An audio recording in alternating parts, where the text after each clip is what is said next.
लक्ष्मण जी ने सियाजू के चरण की तरफ देखकर कहा था, इस रेखा को पार मत करना। किसी की सामर्थ्य नहीं है कि इस रेखा को क्रॉस करके आपका कहीं भी अमंगल कर सके। बस मेरी प्रार्थना है कि मैं जब तक रघुनाथ जी के साथ वापस ना आ जाऊं, इस रेखा को मत पार करना।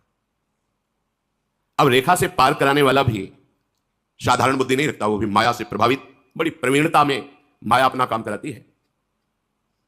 उसने साधु वेश रखा, भिक्षाम दे।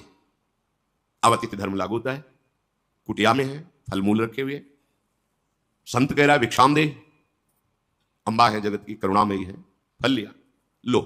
नहीं, ये बंधन युक्त भिक्षा है। ये जो रेखा खिंची हुई है, इसके बाहर आकर आप हमें भिक्षा अगर देना चाहते तो दीजिए। उस धूर्त विचार की सामर्थ्य नहीं थी कि अंदर प्रवेश कर सके। सहज स्वभाव करुणामयी अपहरण कर लेगा। गुरुजनों के वाक्य, शास्त्र वाक्य, ये लक्ष्मण रेखा है, चिल्लाते रहते हैं, मानो मेरी बात, मानो मेरी बात। वो इसलिए नहीं कि हम बहुत बड़े गुरु हैं, बहुत बड़े सिद्ध हैं, नहीं, संतों की जूठन खाई है, बात समझा है, मानो। अगर मान लोगे तो तुम्हें घसीट नहीं पाएगा कोई, और नहीं माना तो फिर केवल विलाप ही हाथ में रहेगा, मिलाप से तो बहुत दूर हो जाएंगे। ऐसा ही हुआ।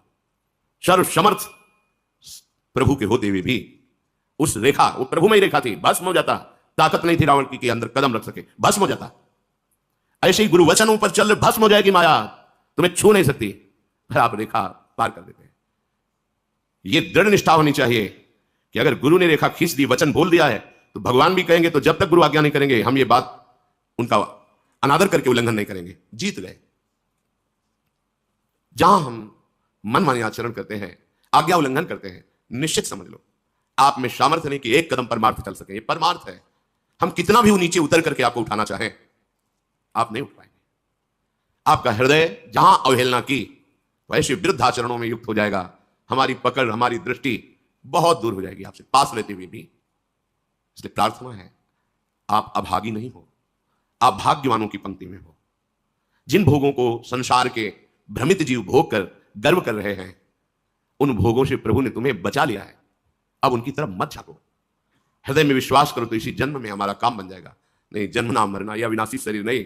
अभी तो तुम जवान हो, स्वस्थ हो, तुम्हें प्रमाद घेर रहा है।